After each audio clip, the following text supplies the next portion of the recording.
کے ساتھ تھا. ابھی 3 میل کا فاصلہ تھا, یعنی تقریباً 9 کلومیٹر ہوتا ہے. 9 کلومیٹر دور سے ایک چیٹی تھی جس نے حضرت سلیمان علیہ السلام کے لشکر کے قدموں کی آہٹ کو سن لیا تھا, اور جیسے اس قدموں کی آہٹ کو سنا تو تمام چیٹیوں کو خبردار کر دیا, اے چیٹیوں اپنی اپنی بل میں چلے جاؤ, اپنے اپنے بل میں چلے جاؤ, اس لیے کہ اللہ کے نبی کا لشکر آ رہا ہے. ایسا نہ ہو کہ وہ نہ چاہتے ہوئے تمہارے کو روم دے, تمہارے اوپر پیر رکھ دے. حالانکہ نبوت کی بات یہ ہے, حضرت سلیمان علیہ السلام 3 میل یعنی 9 کلومیٹر کے فاصلے پر موجود تھے. اللہ اکبر. یہاں پہ چیٹی ہے اور چیٹی کہہ رہی ہے, چیٹیوں سے کہہ رہی ہے اپنے اپنے بل میں چلے جاؤ, اس لیے چلے جاؤ کہ ایسا نہ ہو کہ غفلت میں حضرت سلیمان علیہ السلام کا لشکر تم کو کچل دے. اب آئیے سائنسدان کے قریب ہو جائیے. سائنسدان سے پوچھتے ہیں کہ چیٹی کے پاس زبان ہوتی ہے؟ پڑھے لکھے لوگ اگر موجود ہیں تو وہ آپ کو بتائیں گے کہ چیٹی کے پاس زبان نہیں ہوتی ہے, بلکہ چیٹی کے پاس 2 بال ہوتے ہیں, جسے 2 پیر بھی کہہ لیجئے. وہ 2 بال جب آپس میں رگڑتی ہے تو اس سے آواز پیدا ہوتی ہے, اور اس آواز کو دوسری چیٹیاں سن لیا کرتی ہے.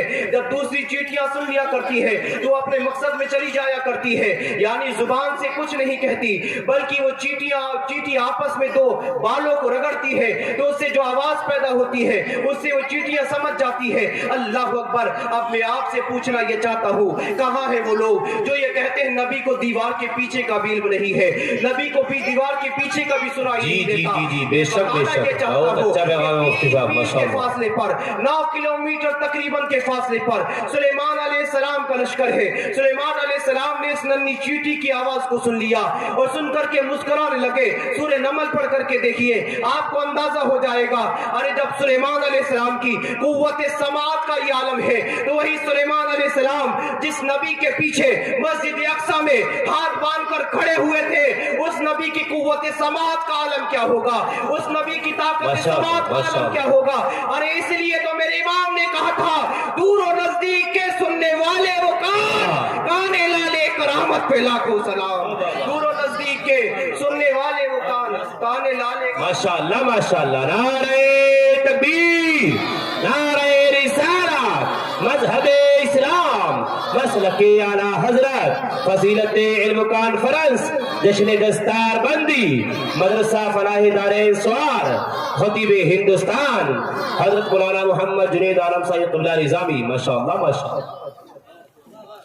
سلیمان علیہ السلام کی طاقت کا یہ عالم ہے تو پھر میرے نبی کی طاقت کا عالم کیا ہوگا. اللہ اکبر. اب یہیں پہ بات نہیں ختم ہوئی. حضرت سلیمان علیہ السلام نے سنا, مسکرا دیے, لیکن جانتے ہو آپ کے اس کے بارے میں آگے کیا بتانا چاہتا ہوں. تفسیر کبیر امام فخر الدین رازی فرماتے ہیں, وہ جو چیٹی تھی جس نے یہ بات کہی تھی, ایسا نہ ہو کہ غفلت میں سلیمان علیہ السلام کا لشکر آپ کو کچل دے. یعنی اسے علم تھا کہ جو نبی ہوتے ہیں ان کی جو پرورش جو ان کی جو تربیت ہوتی ہے, ان کی تربیت میں چلنے والے جو فوجی ہوتے ہیں وہ جان بوجھ کر کے کسی چیٹی پر پیر نہیں رکھتے ہیں, بلکہ اگر رکھ دے تو رکھ دے, لیکن جان بوجھ کر کے نہیں رکھتے ہیں.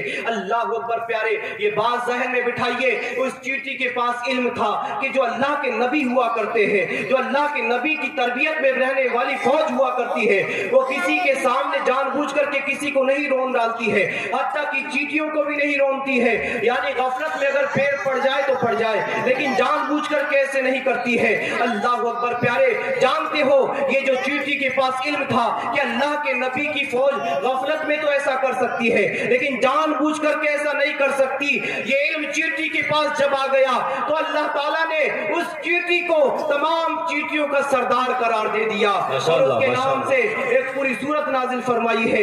یہ علم کی فضیلت ہے. اللہ اکبر. اسی طریقے سے آپ اور آگے بڑھتے جائیں گے. میرے آقا علیہ الصلوۃ والسلام فرماتے ہیں, ابو داؤد شریف کی حدیث ہے, ایک عالم کا رات بھر سونا اور ایک عابد کا رات بھر جاگنا, عبادت کرنا, مصلی بچھانا, رات بھر قیام اللیل کرنا, نوافل پڑھنا, قرآن کی تلاوت کرنا, یہ برابر نہیں ہے. اس لیے کہ جو عالم سو رہا ہے وہ علم سیکھ کر کے سو رہا ہے, اسے معلوم ہے حرام کیا ہے حلال کیا ہے. لیکن جو عابد صاحب جو ہے وہ جاہل نہیں کہوں گا, ان پڑھ کہوں گا, وہ پڑھے لکھے نہیں ہے.